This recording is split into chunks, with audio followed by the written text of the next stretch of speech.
Srila Prabhupada ki jai. Harinam Sankirtan ki jai. Go Pranande.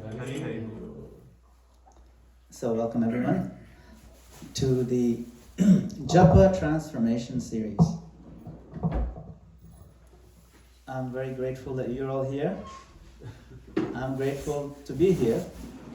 It's a very special place. It's my first time to this Richmond temple. And it's so beautiful. Just even to drive here in this neighborhood, this area, the trees, the peace here.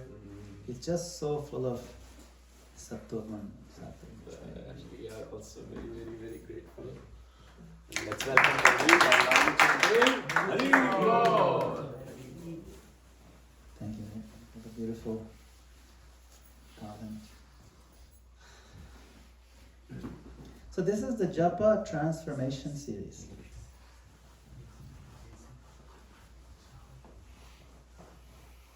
What we're beginning today is not a course.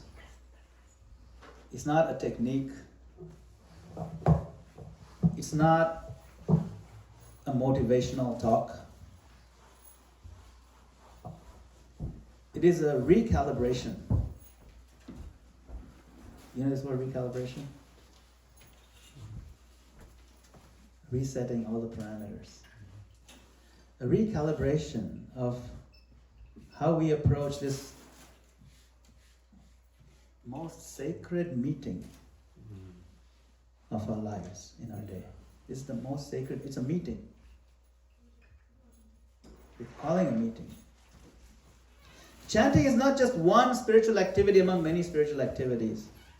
It is the axis around which everything else turns. That's why this is very important. You see, when our japa is strong, everything else gets nourished. Because we can think of Krishna properly. And when japa is weak, then everything else becomes performative.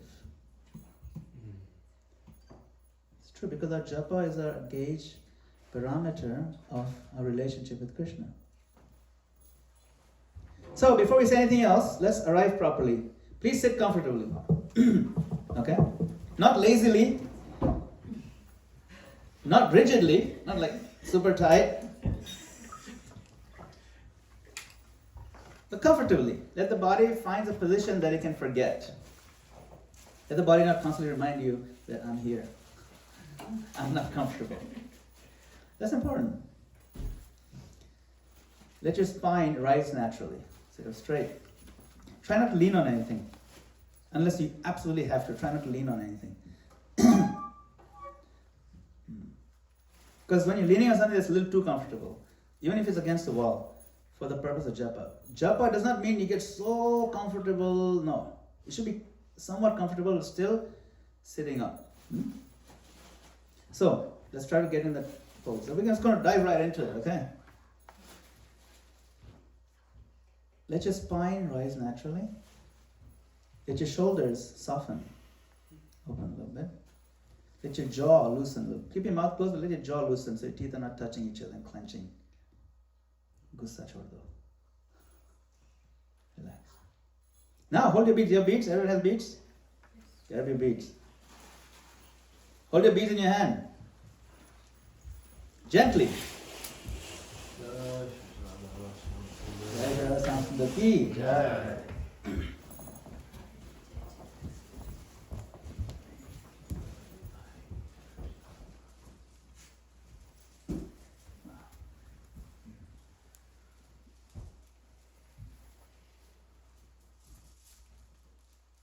So everyone has the beads?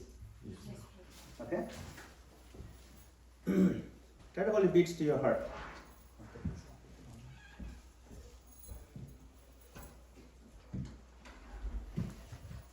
Okay.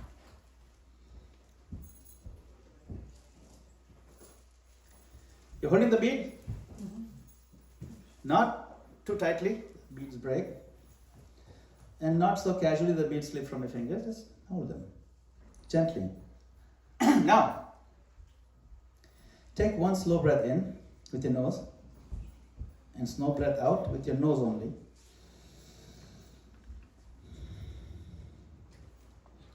Now bring a single intention to the center of your mind. One intention only. This is the intention, okay? What is the intention?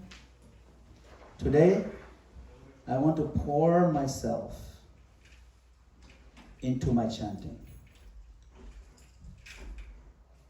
You heard this concept to pour yourself into something? I want to give myself fully into my chanting. Not halfway, not distracted. I want to give my whole heart to the holy name. Just let this intention sit quietly for a moment. Now I want you all to try something.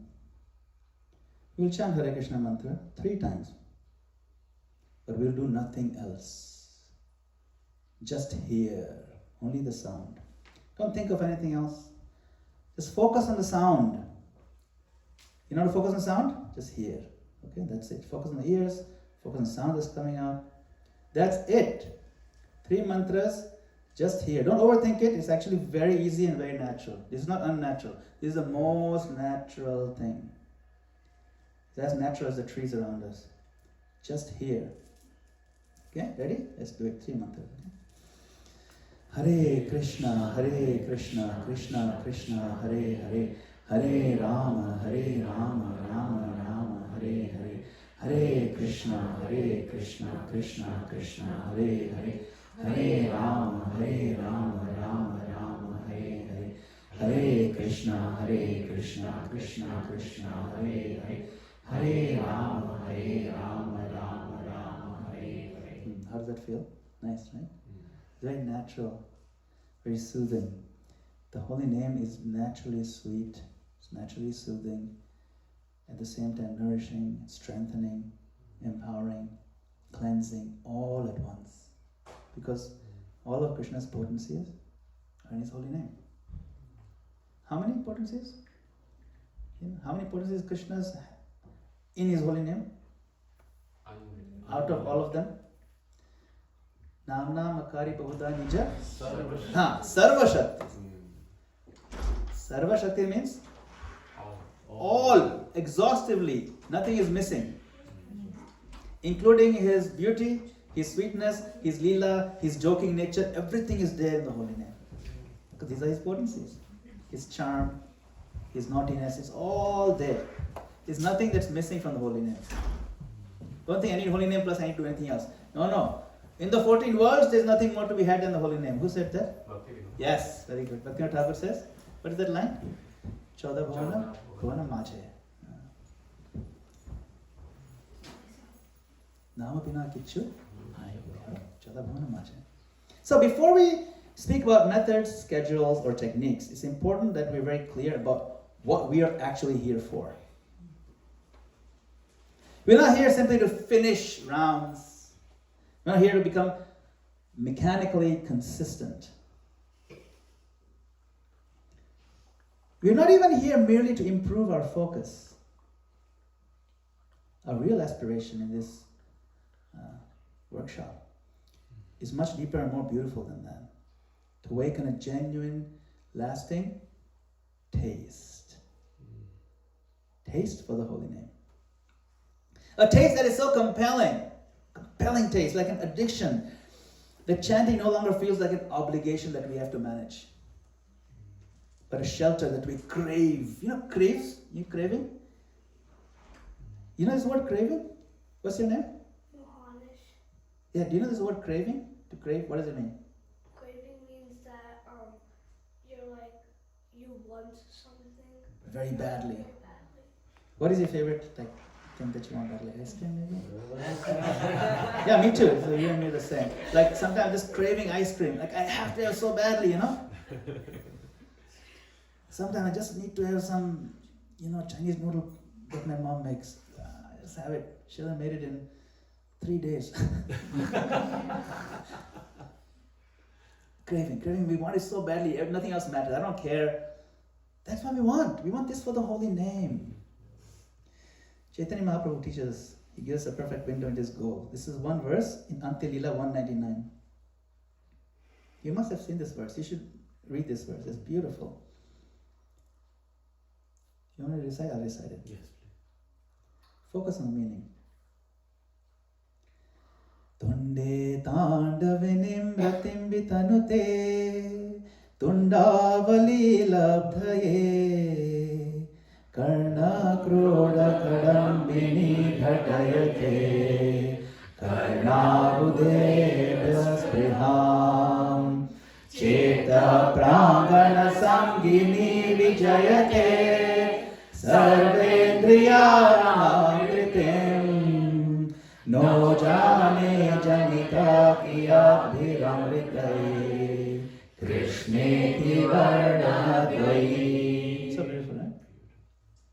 You didn't know we had nice verses like this in Chaitanya Charitamrita. Now you know. Listen to the translation. He says, I do not know how much nectar the two syllables Krishna have produced. When the holy name of Krishna is chanted, it appears to dance within the mouth. We then desire many, many mouths. When that name enters the holes of the ears, we desire many millions of ears. And when the holy name dances in the courtyard of the heart, Cheta Prangana, it conquers the activities of the mind, and therefore all the senses become subdued.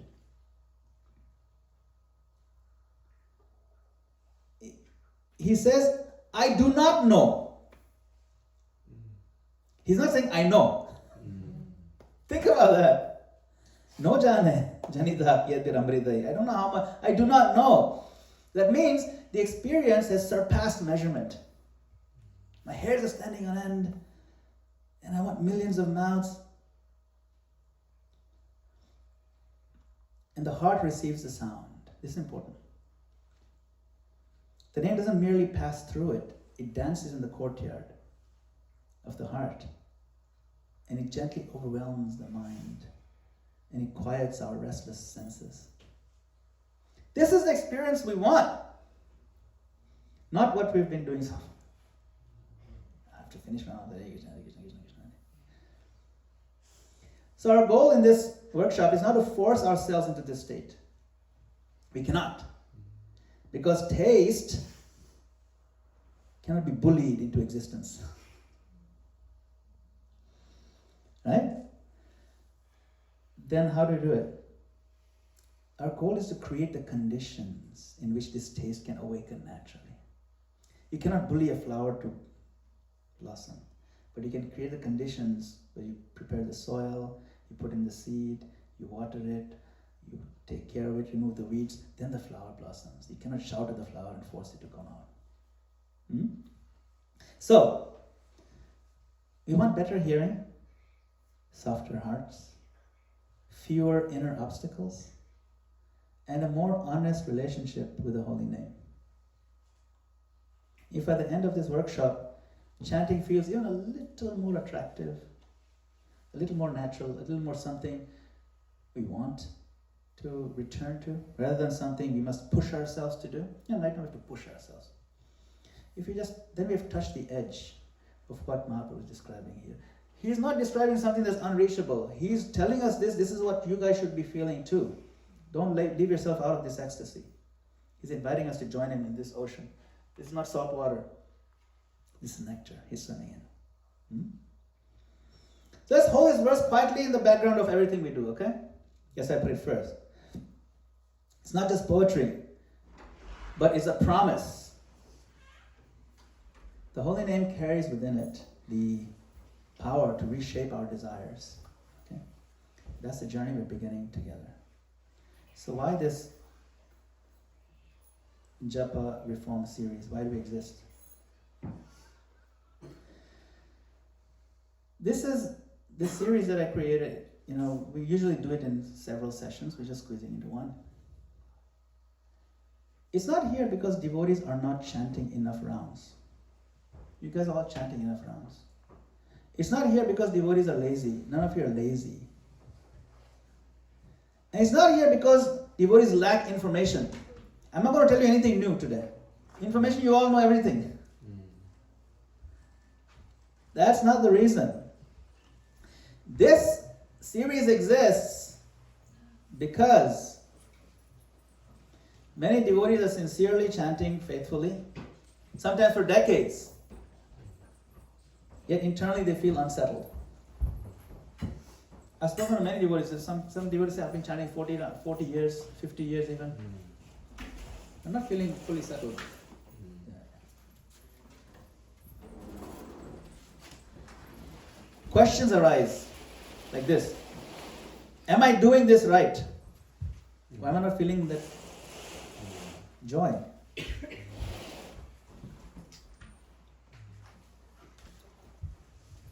Why does it still feel mechanical?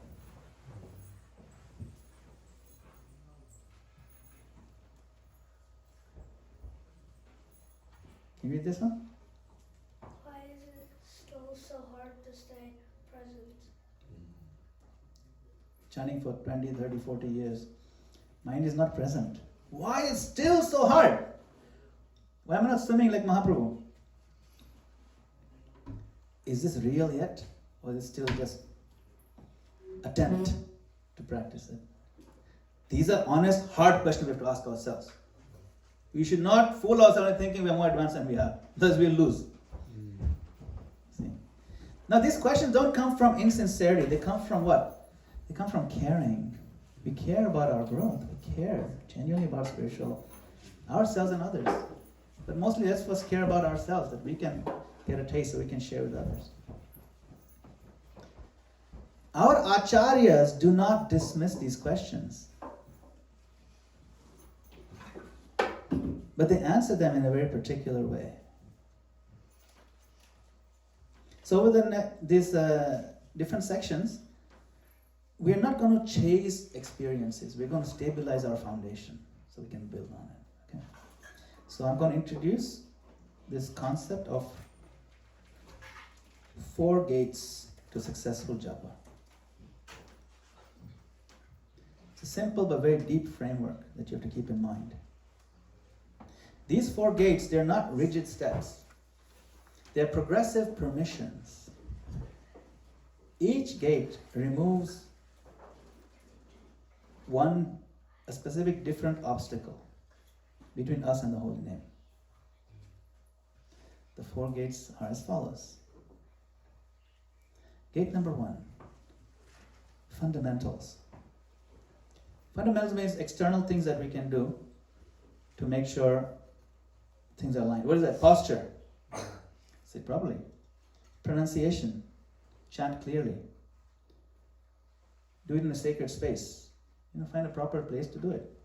It could be some corner in your home. It could be in the forest. It could be by the river. It could be in the temple here. It could be in your temple room and your space. It could even go to some other quiet place that you like.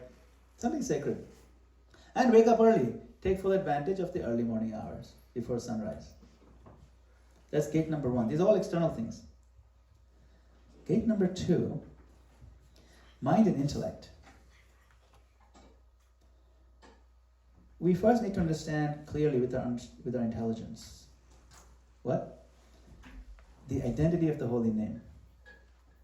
Krishna is his name. And we're thoroughly convinced with our intelligence. Then you put the mind aside. Ab tera kaam ho gaya. Baith jao. I don't hear anything else. Now you hear the sound. I don't hear anything from you. Mind's job is to keep quiet. You think it's impossible? No, it's not impossible. Yes, it's hard as controlling the wind, but it's not impossible. We'll prove it to ourselves, okay? Don't worry. With practice, we'll get better. Did Krishna say, Arjun, you're right, it's impossible, don't bother. No. What did Krishna say? It's possible. It's asamshaya mahabaho. Doubtlessly, it's difficult. He says that, right?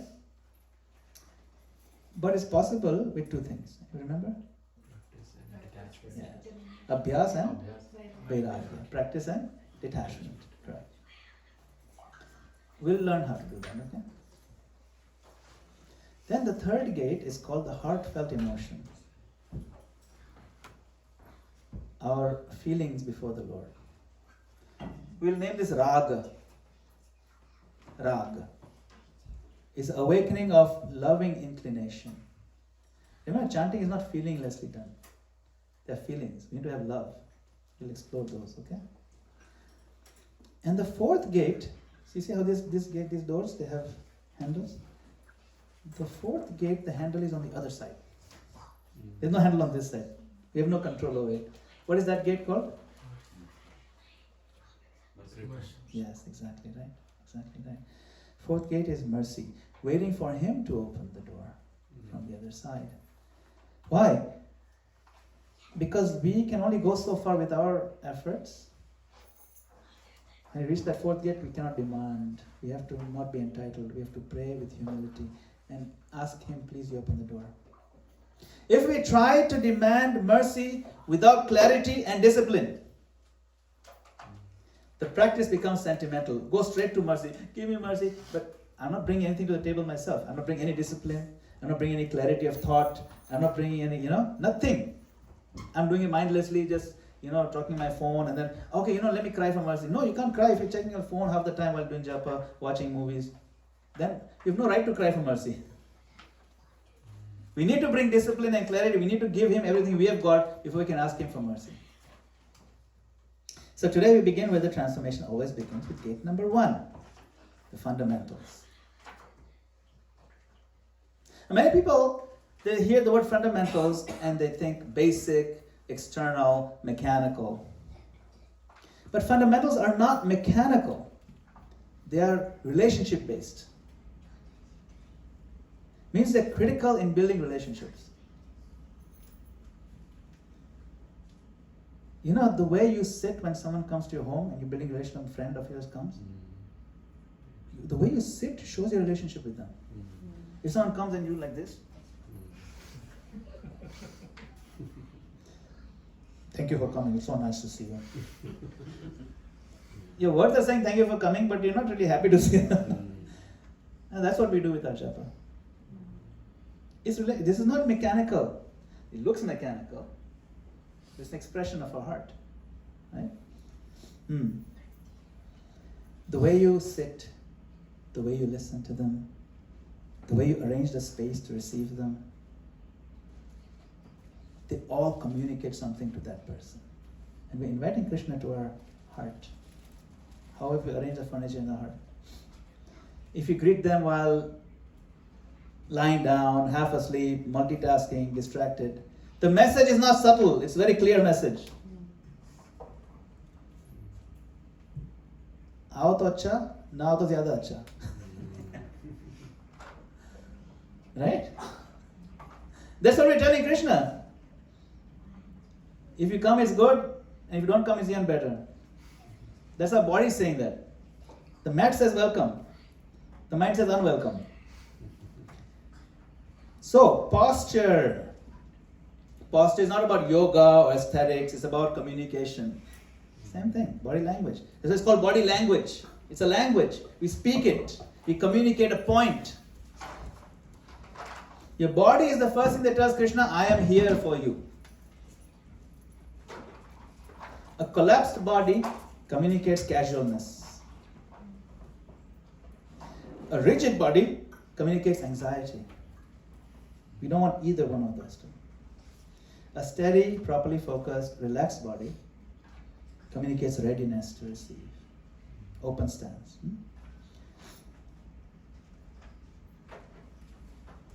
Have you heard the Prabhupada's Japa recording? Hare Krishna, Hare Krishna, Krishna Krishna. He pauses his recording. He's chanting in the recording. He pauses chanting to give an important message. Anybody know what that message is? 6 Prabhupada. 2 times. He pauses it. It must be so important that he pauses Japa. Hare Krishna. Say it properly. Jai Prabhupada. He's waking up. Why? It's important. Why is he saying sit properly? Why are we not sitting properly even right now? It must be important. Point number 1, sit properly. Second, pronunciation. Chant clearly. Your pronunciation is not about impressing Krishna. That's not the point. He understands every sound we make. From wherever we make the sound. He understands why it's coming. What you're saying. He understands everything. Pronunciation is about our attention. When you pronounce carefully, you're saying, Krishna, you matter enough for me to slow down and speak your name clearly. You matter to me. You see, that's important. Say Hare Krishna, Hare Krishna. Sometimes people are chanting really fast or really sleepy. Here, kitty, kitty, kitty, kitty, kitty. Here, kitty, kitty. Like you're calling a cat or something. Hare Krishna. Now here, kitty, kitty. Hey mama, hey mama, mama, mama, hey, hey. No. Hare Rama. Krishna must be laughing. After doing, so many years of here, kitty, kitty, wake up, a cat woke up. Why am I wake up? This is not what I signed up for. That's what you're chanting.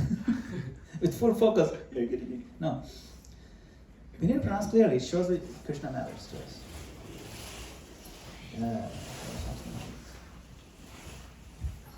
And then sacred space, right? It doesn't need to be elaborate. It needs to be consistent. The space that we sit in trains our nervous system. It tells us something special happens here. Okay? So you got your posture, your pronunciation, and sacred space. Something different happens here. Then waking up early, that's also important. Early rising. It's not heroism, look at me, I'm a hero. No, it's mercy. It's a time of the day when the world is quiet. The mind has not yet armored itself up with plans and roles and reactions. Early japa is not about achievement, it's about inner climate. So this is the most important thing, is that fundamentals don't create Krishna, but they create capacity in us to receive Krishna. This is all, in one sense, outwardly, but they create the capacity for us to receive Krishna.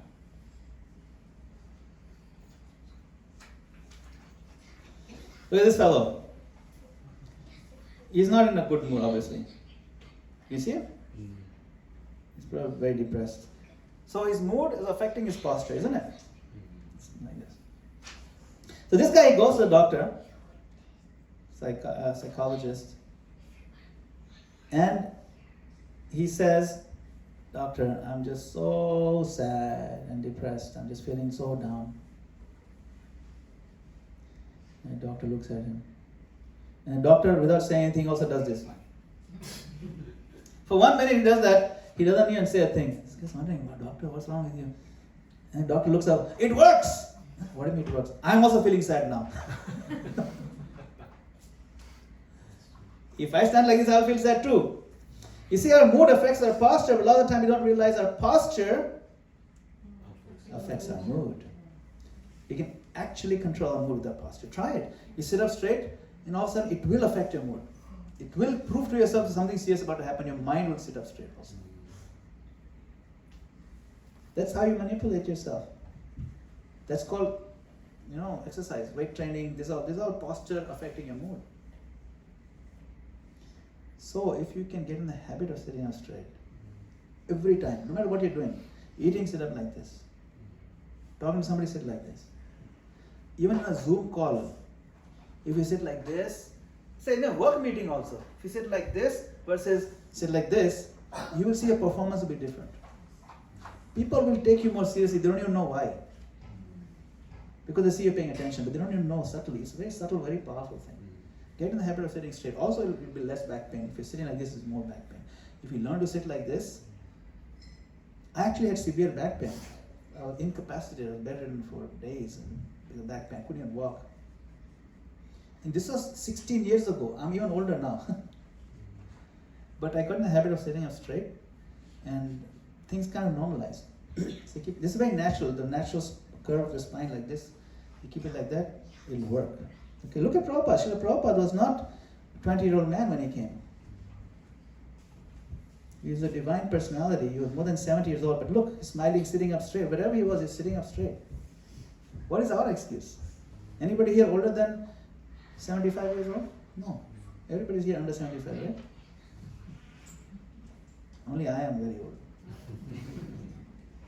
I feel like I'm 75, but yeah. Japa posture is clearly important for Prabhupada. Back straight, shoulders open. Okay? Otherwise he would not have interrupted his japa. Now, you know this Sharanagati? What does Sharanagati mean? what are the 6 symptoms of Saranagati? Anybody know? In English, plain English. One sentence.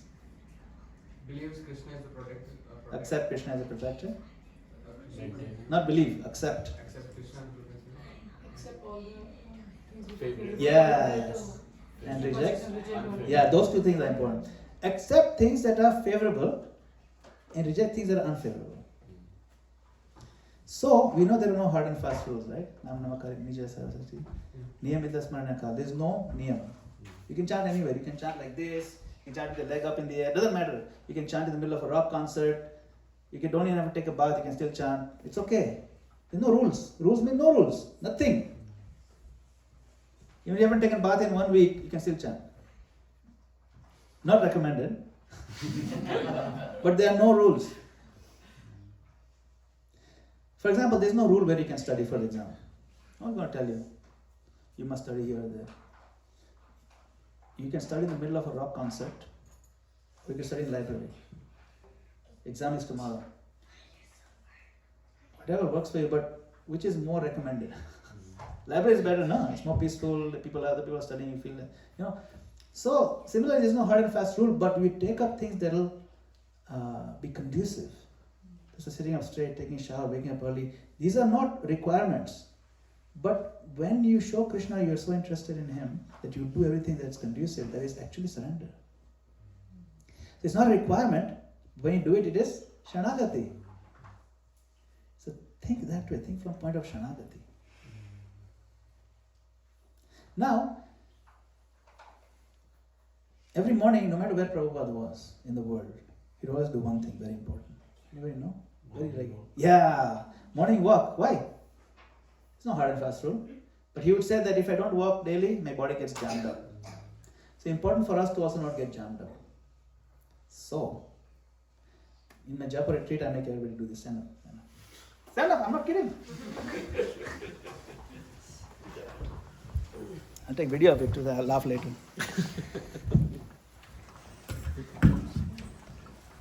Okay, everyone do this. Okay? Jogging on the spot. Raise your knees gently like this, okay?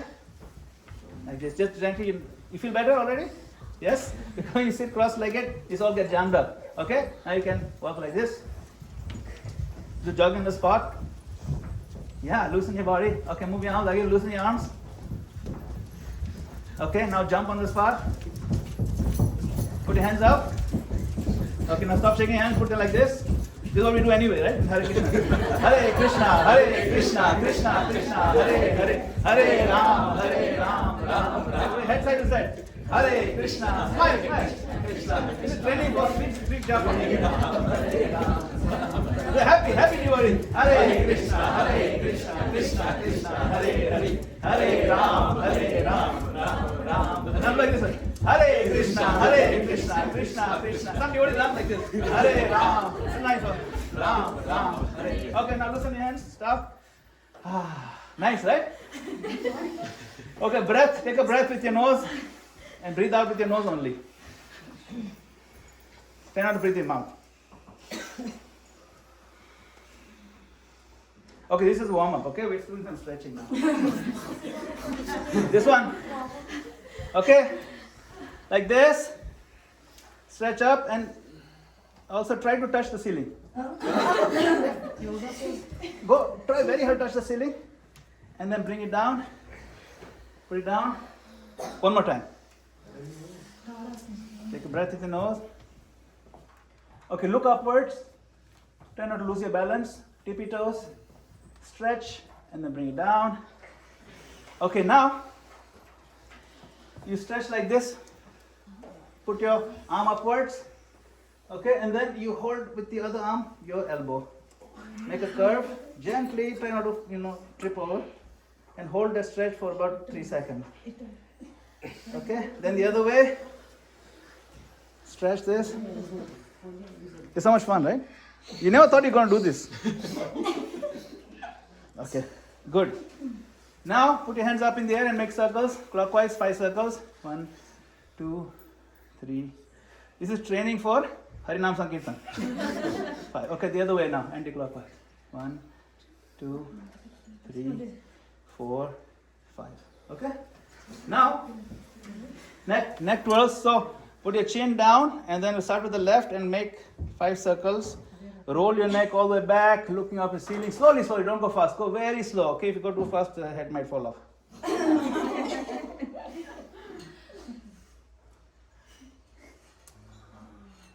You never know. Okay, then the other way. Try to do circles. Yeah. Chin down, your head should touch the back of your neck. And for me, I can feel I have built-in neck pillow. I should stop eating so much. Okay. All right. Good. Now, sit down. Now you'll be able to sit properly. You will feel so much better. Only 3-4 minutes investment. Trust me, if you do this 3-4 minutes before you do the japa, you will be very thankful. Isn't it? Like you'll sit properly now, you can sit without pain. Okay. Now, sit up straight. We're going to take our beats. Do we have the time? Oh, there's a flower. We can go till 1 till 1 o'clock. Hare Krishna. Okay, we got this? Get your beats. Sit such a way that your spine is straight. Don't lean on anything, sit straight. You feel a little more comfortable now that we did a little bit of stretching, right?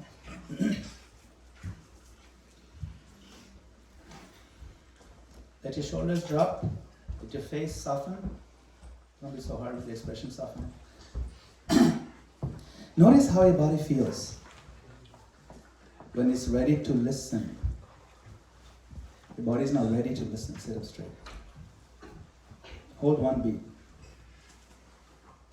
We'll chant a single mantra, not fast, together. And not too slow.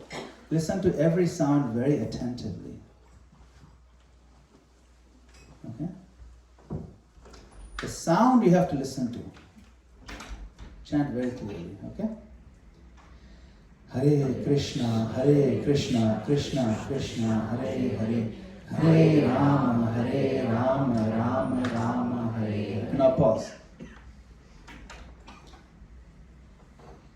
Chanting is when your awareness is inside the sound.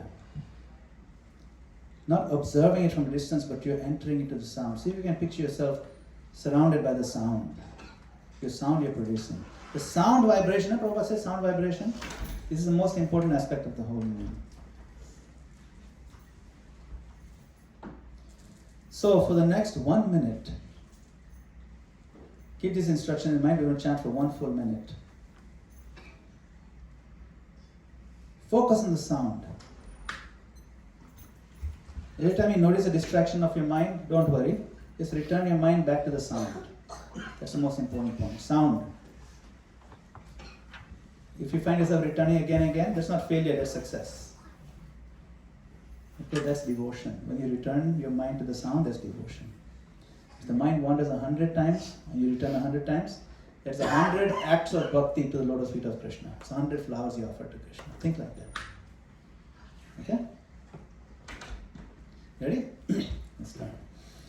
Hare Krishna, Krishna Krishna, Hare Hare, Hare Rama, Rama Hare Hare, Hare Krishna, Krishna Krishna, Hare Hare, Hare Rama, Rama Hare Hare, Hare Krishna, Krishna Krishna, Hare Hare, Hare Rama, Rama Hare Hare, Hare Krishna, Krishna Krishna, Hare Hare, Hare Rama, Rama Hare Hare, Hare Krishna, Krishna Hare Hare, Hare Rama, Rama Hare Hare, Hare Krishna, Krishna Hare Hare, Hare Rama, Rama Hare Hare, Hare Krishna, Krishna Hare Hare, Hare Rama, Rama Hare Hare, Hare Krishna, Krishna, Krishna Krishna, Hare Hare, Hare Rama, Rama Rama, Hare Hare. Hare Krishna, Krishna Krishna, Hare Hare, Hare Rama, Rama Rama, Hare Hare. Hare. Okay, pause now. And you remember now what is the first gate? What is the first gate? Fundamentals. And what is it about? What are things about the fundamentals? Posture, pronunciation, sacred space, waking up early. Very good, very good. We're going to go to gate number 2, second gate. It's called the mind and intellect. This gate does not mean intellectualizing japa. It means removing confusions. It means understanding clearly. What is the holy name? What is my actual job when I chant? And just as importantly, what is not my job? When this gate is clear, the mind relaxes. Our mind needs time to relax also. Sometimes even sleeping time, we don't get time to relax because you're dreaming. And it's not relaxed. You're dreaming of things that stress you out in the day, they come in your dreams. The mind doesn't get a chance only to relax. Your body may get a chance. This is the opportunity. Let the mind go for now. Focus on the sound. Or sab bhul jao. Forget everything else. Anybody who speaks zero Hindi? Zero. Okay, good. No, that's okay. I'll speak English. I'll provide subtitles.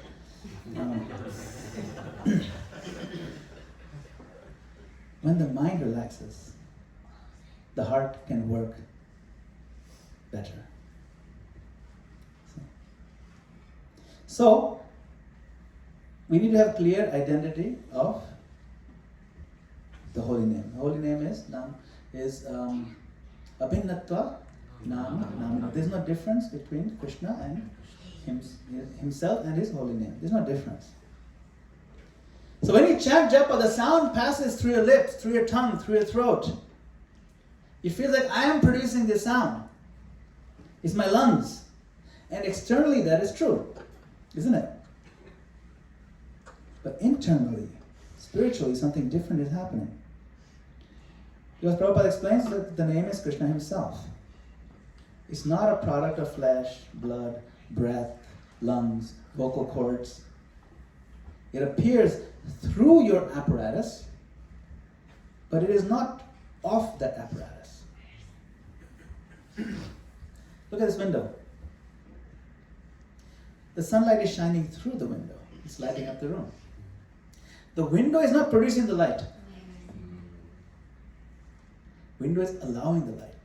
So our body is not producing the pure name. The body is allowing the name to touch our soul. Our senses are used to make the sound. Just like the window allows the light to come in.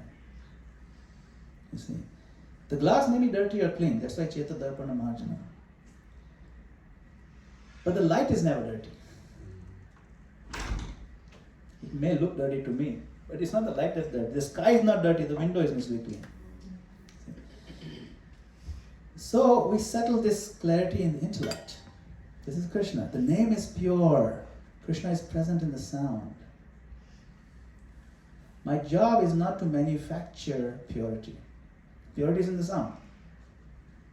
My job is to receive that purity as it comes. See the difference? We have to have that understanding. That's where the intellect comes in. So, some of the very common japa questions about this, right? And this is some of the questions that come up. I've done this retreat many times, and these are some of the most common questions. Okay, what should I do with the mind? Should I pray during japa? Pray means you ask for things. Let's think about it. Should I think about Krishna? Should I visualize his form? Think back to what Prabhupada has recommended.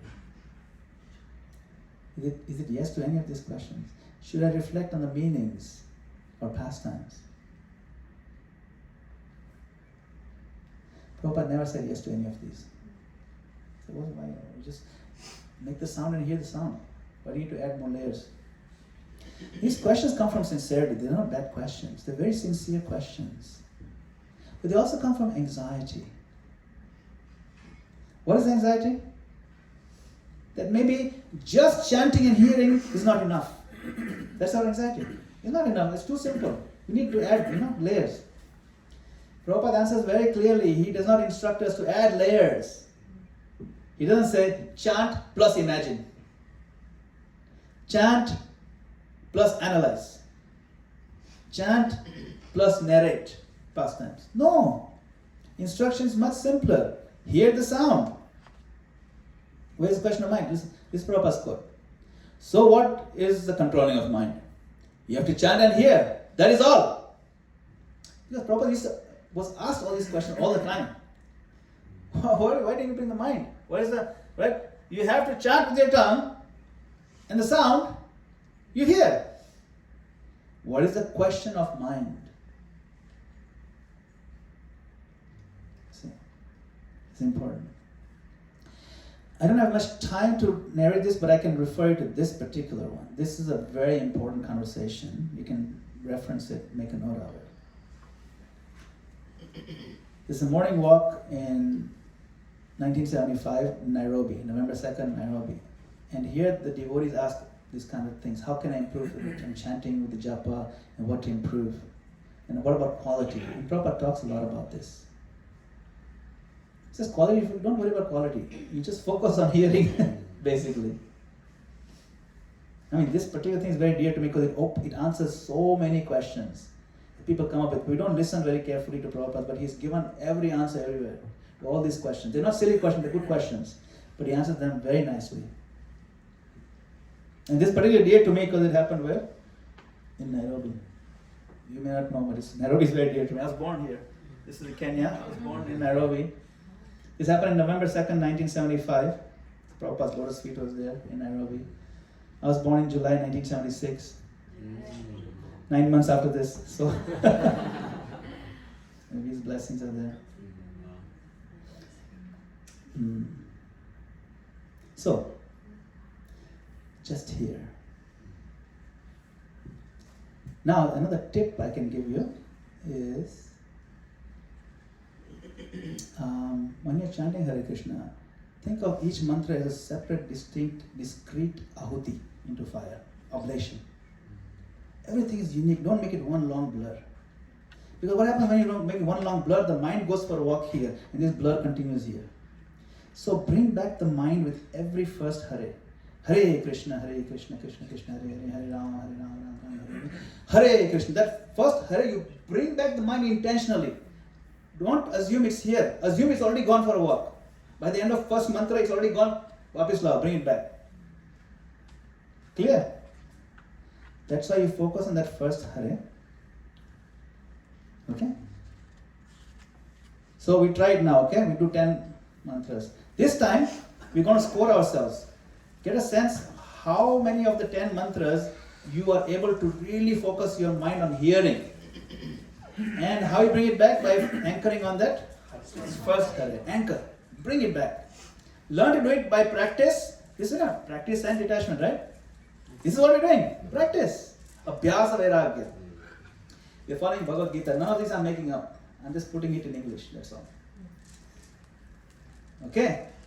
Do 10 mantras. Bring back to first Hare. Don't care about anybody else what they're doing. We want to improve our japa. Because we are serious in this life. We want to go back to Godhead. That's it. No other nonsense. Yes, please. My sincere Yes. question is, when I'm doing japa, my mind goes in 10 different directions. So how do I bring, how do not think about anything? Yes. So, because you have to think of something. So you visualize the name. Focus on the sound. The name that's coming from your mouth, you focus your mind on that. You better visualize your own mouth than anything else. Because you have to visualize something. Think of the sound. That's why, think of this. Think of this. What we do, like in my room, I have a japa corner where I sit, and I have a big frame, picture of what, Hare Krishna mantra. And that first Hare is in different color. And I look at that, that's what I visualize, but usually I keep my eyes closed. But when you look at something, you keep your eyes closed, you still see it. That's what you want to think of. Think of only the name. If you have to picture something, picture the letters. The sound, you have to focus on the sound. That's the main important thing. Okay? Clear? Let's start with root 10, okay? Ready? You know what to do, right? First hari a little bit stronger, and that first hari you bring back the mind and focus on the sound. You want to score 10 out of 10. Okay? Ready? Hare Krishna, Krishna Krishna, Hare Hare. Hare Rama, Rama Rama, Hare Hare. Hare Krishna, Krishna Krishna, Hare Hare. Hare Rama, Rama Rama, Hare Hare. Hare Krishna, Krishna Krishna, Hare Hare. Hare Rama, Rama Rama, Hare Hare. Hare Krishna, Krishna Krishna, Hare Hare. Hare Rama, Rama Rama, Hare Hare. Hare Krishna, Krishna Krishna, Hare Hare. Hare Rama, Rama Rama, Hare Hare. Hare Krishna, Krishna Krishna, Hare Hare. Hare Rama, Rama Rama, Hare Hare. Hare Krishna, Krishna Krishna, Hare Hare. Hare Rama, Rama Rama, Hare Hare. Hare Krishna, Krishna Krishna, Hare Hare. Hare Rama, Rama Rama, Hare Hare. Hare Krishna, Krishna Krishna, Hare Hare. Hare Rama, Rama Rama, Hare Hare. Hare Krishna, Krishna Krishna, Hare Hare. Hare Rama, Rama Rama, Hare Hare. Hari Bol. Okay. Score checking. Anybody felt they solidly did it 10 out of 10? All 10 were, you brought your mind back completely. I think Kulashekar, you were like solid. You looked like very intense, Tivra in a bhakti. Okay, anybody did at least 5? You felt at least 5 were solid. Yes, very good, very good. It's good, you should be aware. After Japa session, be aware, I did 50%, or 70%, 80%. This awareness, you don't need to count everyone, but a sense of awareness makes you know, next time I want to be better. I want to really connect with Krishna. The sound. Embrace the sound. Prabhupada has taught us this. I'm not making any of this up. What does Krishna say in Gita? Yata yata nischalati manas chanchalam asthiram. Asthira means unsteady. Tatasato niyam yetad atmanyeva vasham nayet. Vash means to control. From wherever the mind wanders due to its flickering and unsteady nature, one must certainly withdraw it and bring it back under the control of the self. Atma Vasham. So the Lord acknowledges, in the Gita, He acknowledges your japa problem. You'll go here, go there. Doesn't matter, certainly. Atma Niva Vasham Nayat. You must do this. This is 626, okay? So, this key point, our journey is not about adding more things to think about, please. It's not about adding glowing layers of good thoughts. No. It's all about removing all parallel processing. Turning our various channels of chatter off one by one. It's not easy because we've convinced ourselves that we need to maximize the use of our time by always plotting and processing. Even doing japa, you're thinking, this thing, that guy, what will I do with him? That Mataji, come on. Awful. You know, this is not what you do during japa. Don't even plan out your grocery lists. This is not the time. Mataji is making grocery list, they give the Prabhuji. Prabhuji is stressed, they'll give the grocery list. I hope she doesn't give grocery list today. And then Prabhuji is like, okay, yeah, grocery list is there. I get more stressed because I don't understand this third thing. But I can't ask her, she'll get angry at me. You know? So one time, my wife told me, okay, get 1 gallon of milk, and if you have avocados, get 7. So then I go, and then I come back with 7 gallons of milk. I said, what is this? I said, they had avocados. Yeah, so I told her, look, this is your text. Get 1 gallon of milk, if they have avocados, get 7.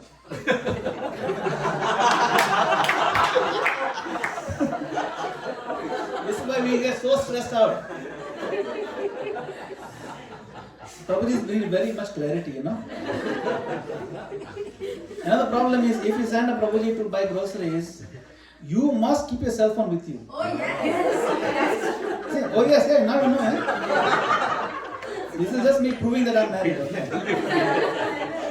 Because if he's there, he's like, you ask for 8-ounce one and there's a 10-ounce packet, and he's texting you, doing video call, everything, and you're not answering. He'll bring all 7 of them. Better not to send only. Now you understand, you see. That's why Instacart is doing so well. It's not the cost. It's the high cost of sending these people. You know. Where were we? Japa is not hard. We make it hard by adding extra jobs. Don't be plotting grocery lists, things like that. Krishna has given us the sound. He's given us the ears. He's given us the ability to produce the sound. That is enough. Is there anything hard about these points? But we make it hard because we love complicating things. So, first gate is fundamentals. Second gate is what? Mind and Mind and intellect. With mind and intellect, you understand who is Krishna and the holy name. Then you stop using the mind for other things. Embrace the sound with the mind. Simple. That's all you need to do. Not that hard. We've proven to ourselves we can do it. Now we go to the third gate. The third gate, anybody remember? Emotion. Yeah. Heartfelt. Yeah, that's right. So we trained the body and environment with the first gate. Second gate, we train the attention so sound becomes simple. The third gate is the heart. This gate is often the most desired and also the most misunderstood. So before we begin to speak of affection or attraction or raga, we want to set clear guardrails. We're not trying to manufacture emotions. We're not trying to imitate advanced devotees. We're not leaving the sound vibration to think or pray in sentences. No, we focus on sound. That's not what we're thinking. And we're not judging or chanting by how we feel. Even that's the emotion. Gate 3 is not emotional performance, like drama acting. Because some people can shed tears on cue.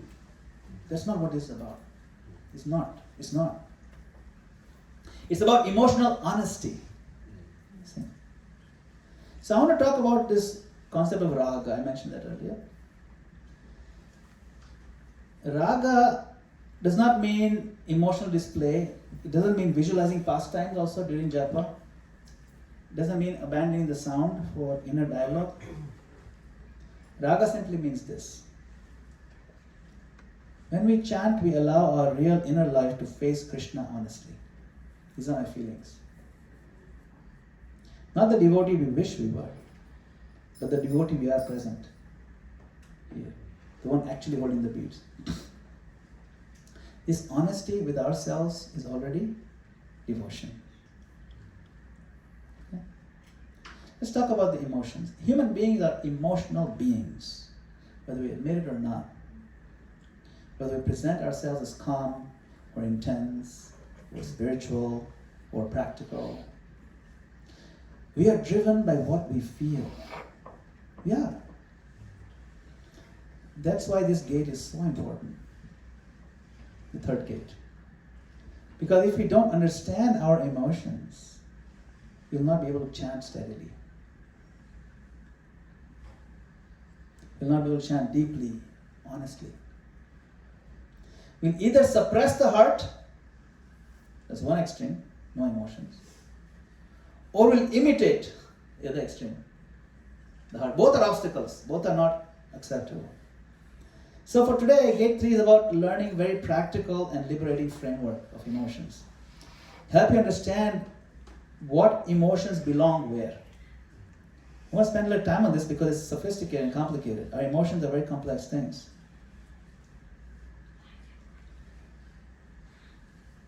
We want to understand what emotions we are meant to cultivate.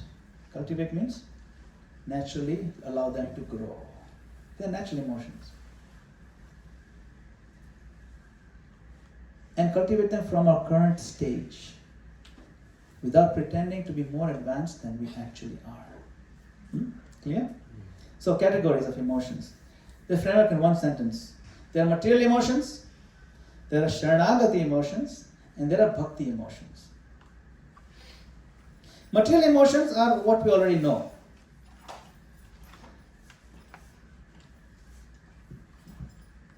Bhakti emotions are what we ultimately long for. And Sharanagati emotions, the bridge between them. The bridge is what we practice. This is what we want to cultivate. Let me walk through them and clarify, okay? So, first, material emotions. These are normal, conditioned emotions, right? They're just material emotions. They're not bad emotions. They're not evil.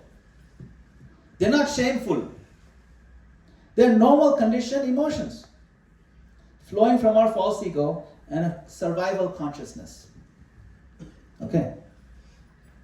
Anxiety, restlessness, fear, discouragement, frustration, boredom, envy, irritation, the need to prove ourselves, the need to be right, the need to control. These are all strong emotional responses.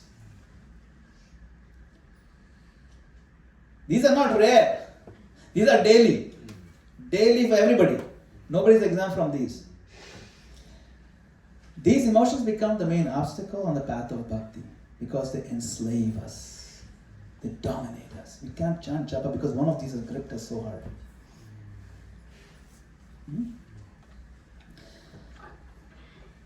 Not because you felt anxious today, that's not something bad, but because anxiety can become your master.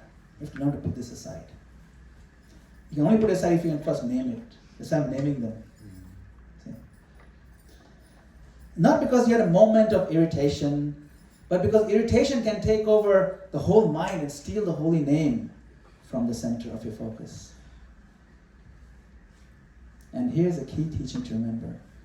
Our emotions are shaped by our ego lens. Okay? So, gate 3 begins with a simple honesty. Material emotions will arise during japa. They will. They do. And if we don't work with them, they will work on us. Now here's the danger, like I said earlier. When devotees hear of emotions, they go one of two extremes. First extreme is suppression, emotional suppression. They think, I should not feel. I should be above this. I should be dry and controlled. They mistake dryness for advancement. They think being stoic is spiritual. Stoic means I can tolerate a high pain threshold. Second extreme is emotional imitation. I'm so advanced. They think spiritual life means I must feel ecstasy right now. Completely fake. This is called what? Sahaji. Yeah. We may think, we should have a little bit of this. Thoda to hona chahiye, a little bit should be there. No. This is another extreme. Imitation. I must cry now. I must feel ecstasy now. My hair should stand on end. At least the back ones. In front I don't have anything. That's not going to happen. If they don't come naturally, then they try to force them. That's not good. Sometimes subtly, sometimes dramatically. Both extremes are problematic. Because they're not real, they're not natural. That brings us to the second category. This is a category that belongs to our practice. Sharanagati emotions. This is the heart of gate 3. Sharanagati is not yet bhakti rasa, okay? It's not what the gopis feel for Krishna in the spiritual world. And Radharani feels and what the peacocks are dancing to. That is not what we're talking about here. That is bhakti emotions. It's not yet bhakti rasa. It is not a spiritual emotion that is sent from the spiritual world. But it is not merely material emotion either. See the difference? It is the doorway, it is the bridge. Jiva Goswami explains, Sharanagati is not the practice of bhakti itself. Did you know that? He said it is the entrance into bhakti. Yeah, they're two different things. Sharanagati and bhakti are two different things. You have to understand this very clearly. The huge statement. It means we can do external devotional activity, but if we don't cultivate the mood of surrender, the mood, we are not yet truly living in the kingdom of bhakti. We want to live there all the time. See, we're standing at the gate. Sharanagati allows us to cross over. The best we can do is stand at the gate. But gate 3 is about walking through that gate emotionally. Because here's the difference. Bhakti emotions cannot be rehearsed. These pure ones. We cannot rehearse them. But Sharanagati emotions can be practiced. Yeah. You can actually allow yourself to feel them. Encourage them. The Bhakti emotions, they are a gift. They descend from the spiritual world. They cannot be manufactured in front of a mirror by practicing. They're not squeezed out. But Sharanagati emotion, we can cultivate them sincerely. So what are these? They're feelings of dependence, sense of humility, sense of trust in Krishna, a willingness, I want to do what you want, Krishna. These are emotions. They're very powerful, very honest, natural things that will take us there. Honest longing directed toward Krishna. These are emotional feelings, they're genuine, they're real. You know, you all have them, that's why you're here. You're drawn by these emotions. We have a longing for Krishna, all of us. See? Sharanagati is what transforms prayer from retail to wholesale. Big time, you get the real thing now. Krishna requires complete surrender. Not a deal, not a negotiation, not give a little, keep a little. Krishna wants your whole heart. So now we want to bring this into Japa, practically. If material emotions are ego-driven, Sharanagati emotions are Krishna-facing and self-offering. See the difference? Material emotions say, I must manage my world. Sharanagati says, you are my protector, you are managing my world, I'm recognizing that now. You see the difference? We still have to continue to manage, but recognize Krishna is doing it. Material emotion says, I must be right. Sharanagati says, let me become humble and truthful. Whatever it takes. See? So, material emotion may say, nothing is happening. I feel bored. Sharanagati says what? I want this sincerely. Please awaken the goal in my heart. I'm still not feeling, but I really want it. That wanting is a feeling. See? So, many of us have heard that the goal is Krishna, prema. We accept it philosophically. But hearing is one thing. Awakening it is another thing. Isn't it? When the goal awakens, chanting changes. The chanting becomes personal. It becomes urgent. It becomes emotionally real. There's a Sanskrit word for that bridge emotion. It's called vyakulta. You might be familiar, it's also used in Hindi. Vyakulta. Vyakulta is an existential, spiritual restlessness. You're restless. Vyakul.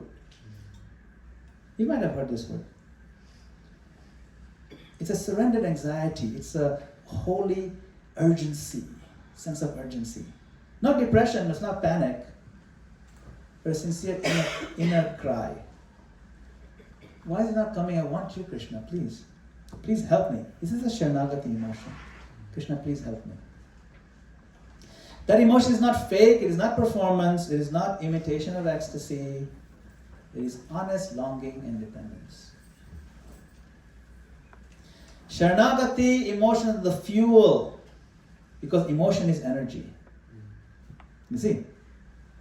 So when the heart becomes emotionally aligned with surrender, then you get the power to rise above this gravitational pull of our material life. It's pulling us down. It's not easy to come out of it. What are the 6 classic limbs of Sharanagati? Accept. You tell ourselves, I will accept everything that is favorable for Krishna. I will reject what is unfavorable. I will trust that Krishna protects me. I will depend on Krishna as my maintainer. I will cultivate humility. And then I offer myself to Krishna. There are 6 limbs of surrender. Okay, we should know them. If you don't know where to look them up, anybody know where to look them up? Very easy. Bhagavad Gita, where to look them up? In Bhagavad Gita as it is, which is the most famous verse at the end? Sarvadharma Mamekam Sharanam Vraja.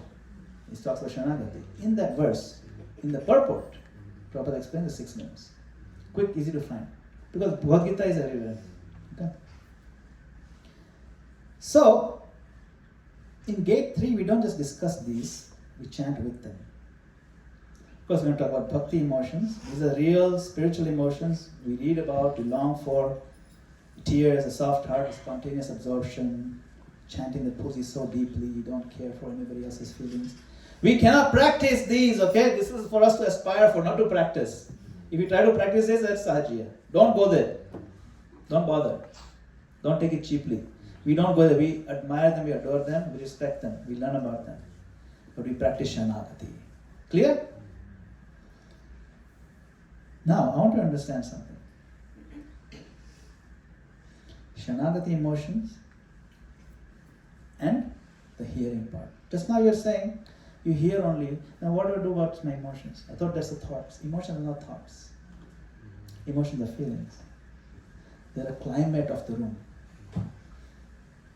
The conversation of the room is different from the climate. But the climate affects the conversation. See, you understand the difference? You don't think of your emotions, you let it surround you. You think of the sound. Your mind is focused on the sound. Your mind is not focused on the emotions. But still the calling out has to be done with feeling. That's what you bring to the table, the feeling. You understand the difference? Clear? Prabhupada said just hear the sound and make the sound. What is their mind? But he also said we have to chant with feeling. The feeling is not happening in the mind. It's happening in the emotional heart. It's a climate we set. Uska mood hi kharab hai. His mood is bad. His bad mood, he'll be doing so many things, but mood remains bad. Or mood is good. He's a happy mood. He's doing everything, he's thinking, he's talking, he's speaking, he's interacting, he's eating, but the mood is happy. He's not thinking of the mood. You understand the difference? But the mood flavors everything he's doing. It drives the emotion content of what he's speaking. Similarly, our mood, our emotional background is going to drive how we chant and how we hear. Clear? Climate versus content. Content is hearing. Climate is your mood, emotional feelings that you allow to dominate. Bhakti Siddhanta Saraswati Thakur has explained that the holy name is like a capsule. You know the capsule? Have you seen this capsule for medication? The sound is a capsule. The medicine inside, the powder inside, that's the feeling. Yeah, feeling. That's the active ingredient is the feeling, not actually the sound, not the letters only. The feeling is the active ingredient. If you come feelingless, you won't get the full benefit. You get a placebo effect. So we protect the sound, because without the sound you can't deliver the feeling. And we allow the simple emotional climate to get delivered. Clear? Now this is an important thing. Chaitanya Mahaprabhu cried about it. Shikshashtakam, what did he say? Durdevam idesha niha jaina anuraga. Look at me, I have no feeling, I have no access, I have no anurag, I have no love. Even though you've invested all your potencies, Nama Makari, Yahoda Nija Sarva Shakti. He's not saying I have no access. He's not saying that. He's saying I lack affectionate attraction, anurag. And that pains me. That pains me. This pain is not discouragement. Why? Because discouragement blames the process. You see, he's not blaming the process. He's not saying process is wrong. See, so the discouragement is not, this feeling is not discouragement actually. It's just a lamentation, my Lord, I want to feel you. So, remember we talk about raga? Raga often begins not with I have love, But with I don't yet have love. That's honesty. But I want it honestly. I want it. Let's talk about raga. Okay? Guruji, Yes. can you repeat that in English? What is that meaning? Yeah. Durdeva midisha mihachanya anuraga. Look at my misfortune. Durdeva means my misfortune. I don't have any anuraga, na anuraga. I don't have feeling for chanting. So he's crying. Look at how unfortunate I am. Even though Krishna's name is so powerful, I don't have feeling for it. That is our misfortune. He's saying we should cry about that. That crying will propel us for the love. So, raga. I'm going to create an acronym called raga. Remember, this is not a method, not a something to do. It's not even a checklist, but it's a way to orient the heart. Okay? R means remembrance or remorse. I like remorse or regret. It's the honest recognition that, my Lord, I forget you so easily, and I don't want to forget you. Hari Hari Bifale, Janama-gopāla. My Lord, fruitlessly I have wasted my life. This is regret. It's a remorse. This is Narottam Das Thakur giving us how to feel raga. Manusha Janama Paya, Radha Krishna na bhajiya, janiya shunya bishkhaya. I got this human form. I didn't worship Radha Krishna. Knowingly I have drunk poison. You can feel these emotions. These acharyas are not just doing it to express their emotions, they're teaching us how to feel also. We should feel remorse. If we enter our japa with a sense of remorse, strong, my Lord, I really wasted my life, please let me chant, then you focus with that crying, genuine crying. You can imagine the power of a japa, how it's going to be. Remembrance of the mercy of the Lord. That's also the R. Raga can be remembrance or remorse. This is on the quiz, I'm going to ask you later, okay? A. Affection. Remembering that the holy name belongs to a person who reciprocates. Okay? Affection. We can feel affection sometimes to the Lord. Especially we see Madana-gopāla and he's stealing the butter. Oh, so sweet. That's a nice feeling. And first take a minute to really think of that, soften the heart. Then you start chanting. You get in the mood. Mood banao. Make your mood. Then you chant. That's why we have bhajans. Bhajans will set the mood. Bhajans do one of these four things. The G is gratitude. This is one of the easiest things. We are grateful to Krishna for so many things. If we are not grateful to Krishna, we are missing out. We have every reason to be grateful. First, I have a human body. Second, it's fairly healthy. Third, I have the opportunity to chant Hare Krishna. That's huge to be grateful for. Fourth, I have a circle of devotees I can practice with. Fifth, I have a temple to go to. So many things to be grateful for. Even the fact that I woke up this morning is grateful, yeah. Not everybody wakes up. Some people go straight to Samshan. Ram Nam Satya hai.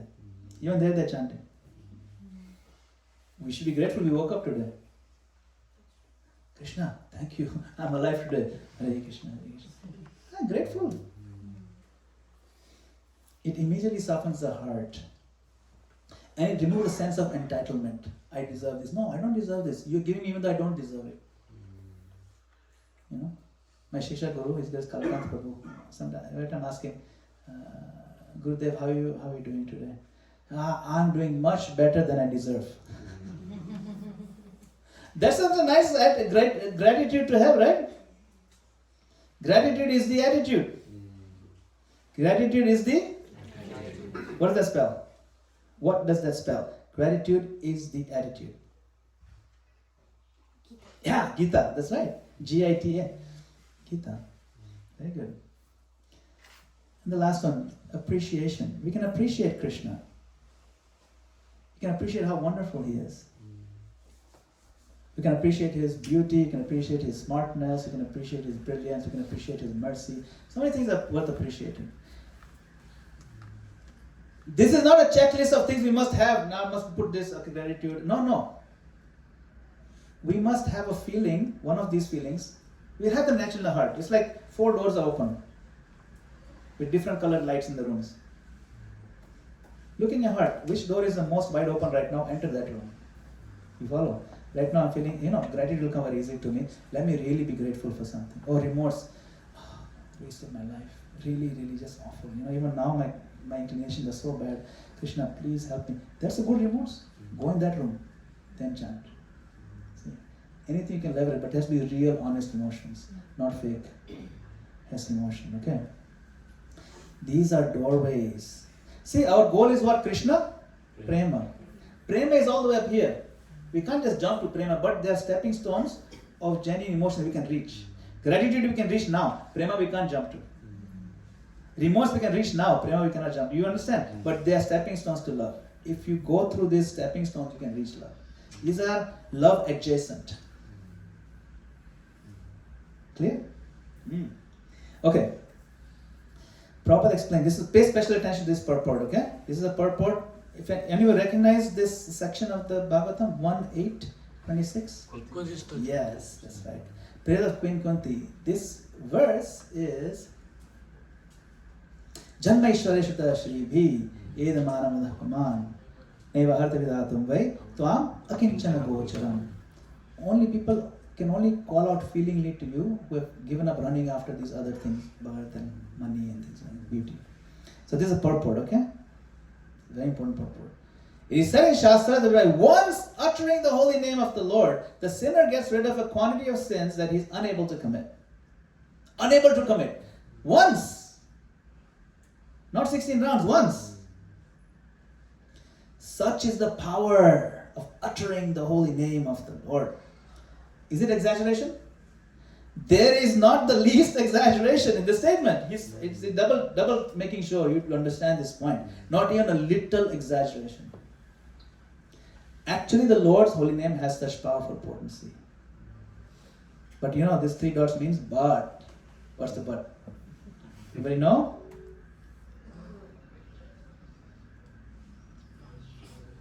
Oh, okay. But there is a quality to such utterances also. It depends on quality of feeling. Look at that. Look at Prabhupada's feeling in this photograph. A helpless man can feelingly utter the holy name of the Lord. So when we're chanting, feeling is important.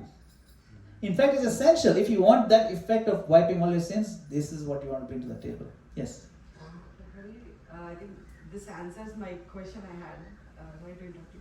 I was just thinking, so if a person is chanting 16 rounds for many years, Yes. going to Dham, sitting by Radhakund and chanting and all of that, but still we see a lot of things happening. It doesn't really change their consciousness.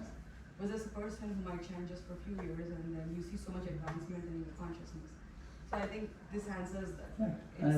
It's the feeling of how you chant the holy name. The feeling is what's going to drive the efficacy of the mantra. If you're taking empty capsules, it'll have the empty effect. If you're firing blanks, bullets, the blanks, in movies they use blanks. They make a muzzle, they make a flash, but there's no bullet actually coming out. It's called firing blanks. So if you're not chanting with feeling, you're firing blanks. You have to bring feeling to the table. You're a doctor, you can't take empty capsules. It might work placebo a little bit. Some effect will be there. Placebo effect is a real thing. But that's all you'll get. You have to chant with feeling.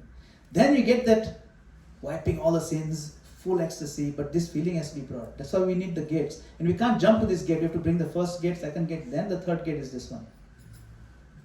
That's why you have to do all the gates, okay? So remember, when you chant, the most important thing is the sound. Okay, so I'm going to summarize and we'll go to the final gate because it's almost out of time. Chant the sound always. Means focus, mind is still focused on the sound. The heartfelt feelings, let it set the climate, not the content. It's not what you're thinking about, it's a mood you bring. Mood and thoughts are different things. Bring that mood of crying, then you chant out loud. You're calling out now. You're not just speaking, uttering, you're calling out. Like the child calls out to the mother. That calling has a feeling, it's very strong, it draws the mother. But sometimes the child is pretending, mommy leaves him alone, not coming. Because she knows he's pretending. We don't want to pretend, we want to bring real feeling. Okay? Practice Sharanagati feelings, not these ecstasies. Okay? You understand the difference? We now know the difference. Fake ecstasy, real Sharanagati. And raga, what are raga? Anyone remember? Remembrance or remorse? Appreciation, affection, gratitude, appreciation. Affection, gratitude, they're interchangeable. But raga begins with truth, not with the performance. Even the ache of not yet having taste, when it's offered sincerely, is a powerful devotional feeling. And Lord, I have no taste, I have no feeling, I have no tears coming. And you cry because you have no tears. The paradox. Tears come because you have no tears. Gate number 4, we're just going to wrap this up. Gate of mercy, right? What do we do at the gate of mercy? Wait. That's it. Up to this point, we have done everything that is legitimately within our power. We learned how to arrive. We learned how to sit properly and protect the space. We learned how to chant clearly, distinctly. We practiced the stretching. Remember stretching? Yeah, it's important. This means bringing everything. We have the table. We're telling Krishna, I am interested in you. I'm showing you how much I'm interested. We need to prove to Krishna only one thing, that I am interested. That's it. If we can convince Krishna I'm interested, the work he will do. Helicopter he will send with the rope. But if you're not interested in helicopter, he's not going to spend the money to send the helicopter. No, you go inside. That's what we're telling. Okay. We learned how to bring the mind back to the sound. We practiced it again and again without being too harsh, without being violent. We learned how to allow the heart to lean to Krishna, to soften, to offer itself through honest Sharanagati feelings. We have shown sincerity with our bodies. We have shown sincerity with our attention. We have shown sincerity with our emotions. At this point, there's nothing left to improve through technique. We cannot. Now we arrive at this 4th gate. The 4th gate doesn't even have a gate. This gate is not dramatic, but you can see where it is. The spiritual world. It is not impressive. It's not something you can show others. But it's without doubt the hardest gate to pass. Do you know why? You know why it's so hard to pass this gate? Because this gate asks us to do something that goes directly against the instincts of a conditioned soul. It asks us to wait. We don't like to wait. Utsaha nishchaya dhairya. But we are waiting not passively, not resentfully. No. Not with subtle bargaining. Come on, I did this for you. Come on, what can you do for me? No. We wait with faith.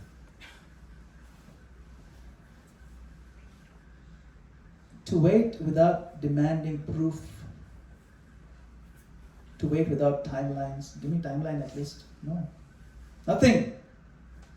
To wait without calculating the results. Up to now, the effort that we do, our effort has been the language. At this gate, the effort is silence. We stop trying to extract experience from the holy name. We begin to trust the holy name to reveal himself when he chooses. You reveal yourself when you choose. I'm sitting here waiting at the gate. That is our attitude that needs adjustment. My Lord, it's your sweet will. If it takes life after life, I don't care, but I'm going to wait here. But we can only wait. So this is a part of the Shikshashtakam also. Doesn't matter what you do to me. I'm your servant. Bata. Mama janmani janmani share. Bhavatat bhakti ahitu kittai. It's okay, birth afterwards, okay. This is why many sincere practitioners become restless. Not because they're lazy, but because we're earnest. We want something, we're earnest. They've done everything they know how to do. And the heart quietly keeps asking, hey, is it working? Kuch hua kya? Something happened? Am I progressing? When will something happen? Yeah. When will something change? This is where we learn the most difficult and also the most liberating truth of Japa. The holy name is not conquered by effort. He is revealed by mercy and mercy alone. And that mercy does not move on our timeline. And we have to accept that without any resentment. This gate teaches us to remain steady when nothing dramatic seems to be happening. So this is where we trust. Trust replaces control. Clear? We stop reaching. We simply say, no more entitlement. I don't have a sense of entitlement. We just stay here. Not because we feel something, not because we see something, but because we know whom we are waiting for. I'm waiting for you, Radha Krishna. You come at your own time, I'm going to be here. But we have to reach that gate. And you cannot reach that gate straight. You have to go through 1, 2, and 3. You have to bring everything you have before you can even dare to knock on his door. Am I interested? That's the question to ask. See? Mercy means that Krishna reveals himself when he chooses, not when we demand. Okay? We cannot force Krishna. He's a person. Persons cannot be forced into intimacy. Krishna doesn't force us to love him, by the way. That's why we're here. We cannot force him to love us also.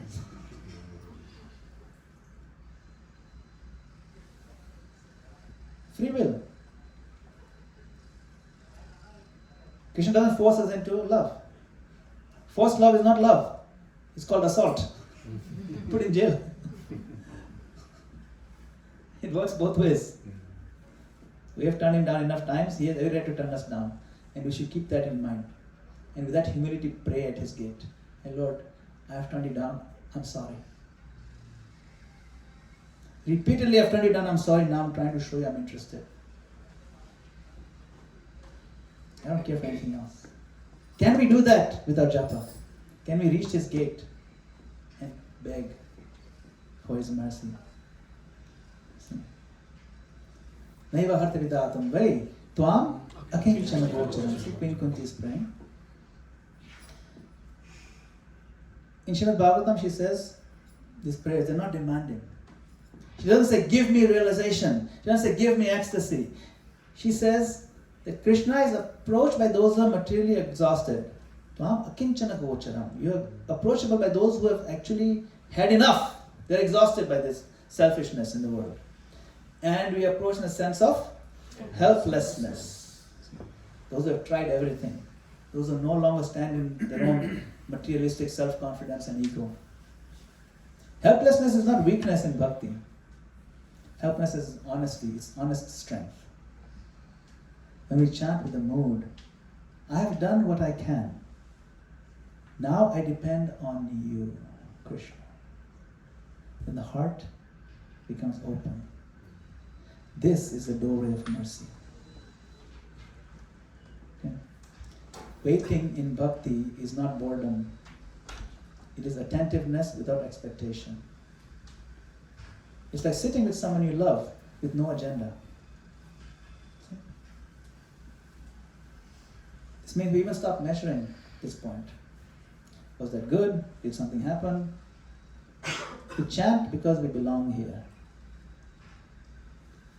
We chant because this is where we have placed our life. Okay?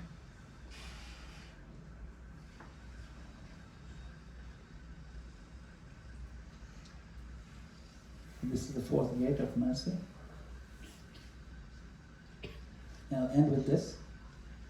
Everyone knows this verse. Ashlis seva pakaratam pinashtumam adarshanam marma atam karotuva yatha ratha va vidhatavam pato matpranamatyastasam.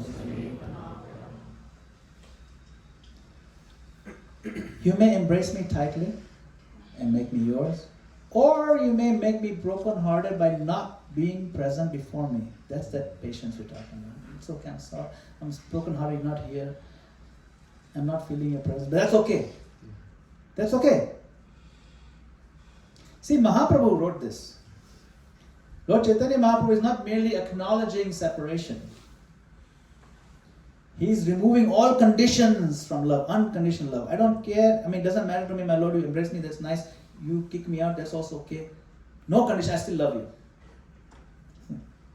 Mat prananatha. You are my prananath. Means what? The Lord of my life. My breath, my life breath itself. Do whatever you like. Still, only you are the Lord, no one else for me. No one else. Only focus on Krishna. Mere to Giridhar Gopal. Dusro na koi. Mine is Giridhar Gopal. Nobody else. No one else. Forget it. Exclusive. This gate asks us to abandon even a sense of spiritual entitlement. Even this idea that my sincerity should obligate Krishna to appear on my timetable. I'm bringing top-notch sincerity, Krishna. What are you bringing? No, we can't have that attitude. Cannot. Krishna likes that humility. It's okay, my Lord. Come at your own time. If I have to live life after life, that's okay. To go to hell, that's okay. But I am yours, you are mine. That much I've decided. He likes that humility. He shows us this humility by showing it as Chaitanya Mahaprabhu. See? This is the strongest expression of surrender, is waiting. It becomes love stretched across time. This is where chanting becomes the most pure. Because the holy name is approached as not something we deserve, but someone we serve. So we stand here, not even knocking at the door, not demanding, not counting how many days I've been waiting, simply present, simply available, simply waiting because I am your servant. So before we close, I want to express my deep gratitude to all of you for inviting me here. Thank you for your sincerity. Thank you for your openness. Thank you for trusting this process and showing up honestly for this. Your participation, your keenly listening, absorbing these points. It means a lot to me. These kind of sessions, they work when there's sincerity on both sides, and I felt that sincerity from all of you. Normally I do this over 8 hours. I did it in 1.5 hours. You can imagine the masala you have if you do the 8-hour session. Plenty. I've skipped over a lot of nice things because there's not enough time. We do a lot of practicals also, lots of practicals. We do full rounds together, we analyze them, we get better and better and better. And even the 8-hour version is the abbreviated version. Actually, the actual one is 8 days, full days. 2 of the days we do 64 rounds. So anyway, maybe next time we can plan something where we can do a long weekend or 3 days and we focus on this only and really get into it. Today was just a sampling, But I look forward to seeing many of you in person again. And hopefully we can, get better in our japa. This retreat or this workshop, there's something powerful about carrying this same mood into a shared physical space. We did it together here, where we deepen together. So until then, we meet again. Go on practicing these 4 gates gently every day. Deliberate on them. If you want the longer version, you can find it on my YouTube channel. It's there. You can see it. So you can watch it at your own pace and learn the other extra stuff. Practice these 4 gates in your daily japa. You won't be perfect. We know that. Don't go for perfectionism. Don't do it forcefully, but faithfully, consistently, sincerely. Thank you again for your encouragement. You're encouraging me so much by all of you being present here. You're participating, your trust. And I look forward to continue this journey in serving you. Hare Krishna. Shri Prabhupada ki Jai. Hare Krishna.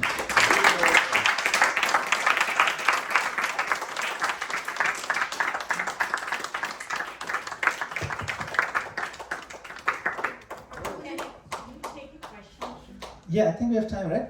5, it's 5 minutes. Yes, Mataji, please go ahead. Thank you. Wonderful. That's very deep and reflective and very helpful in the spiritual path. So you talked about the climate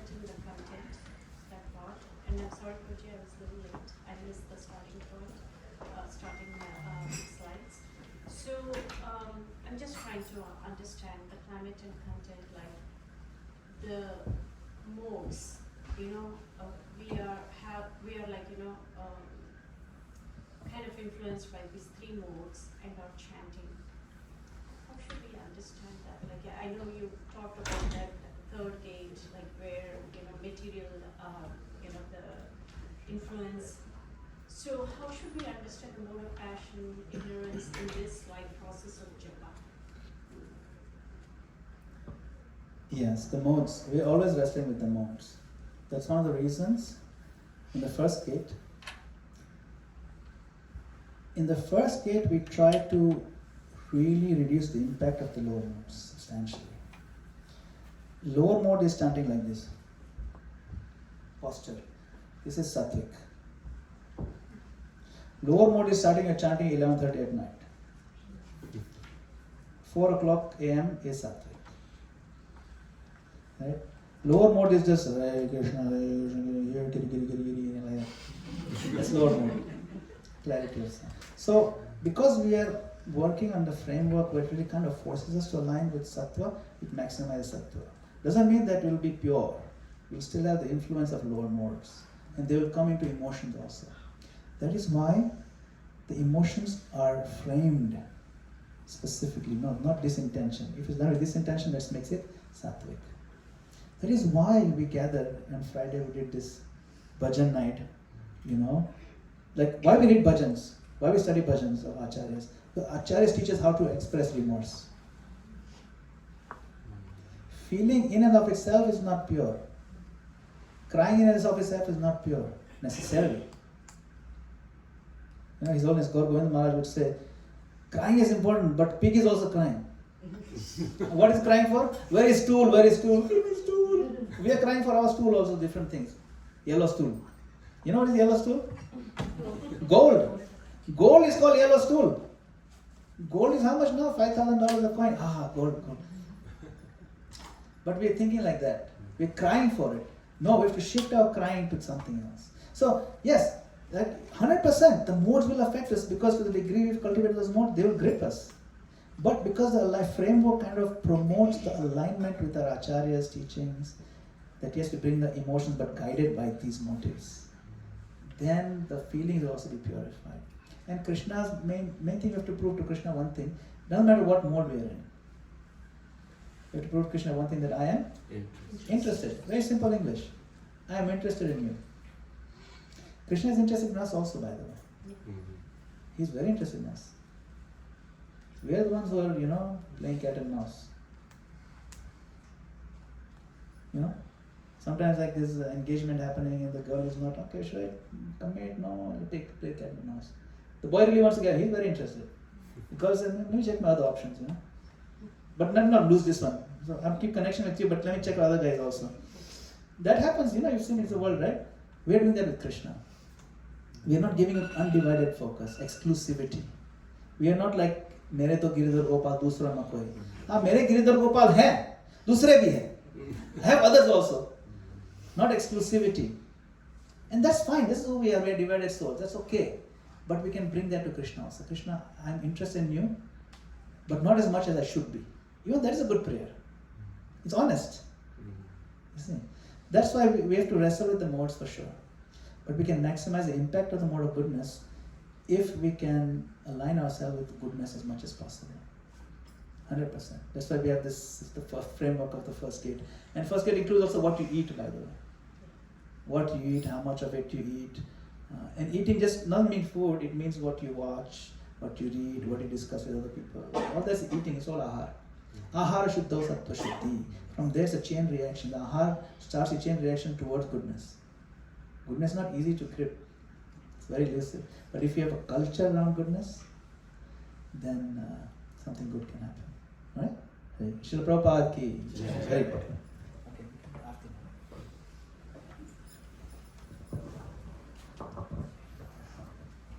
His Grace Madana-gopāla Prabhu ki Jai. Srila Prabhupada ki Jai.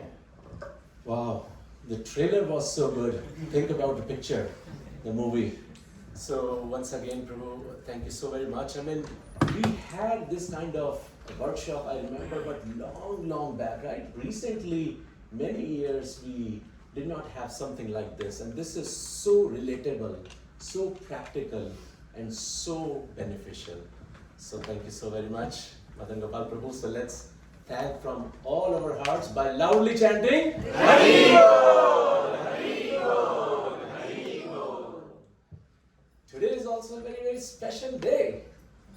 Srimati Radha Rani ki Jai. So today is Mother's Day. Our mother Srimati Radha Rani is here, and to our mother Srimati Radha Rani we pray for the protection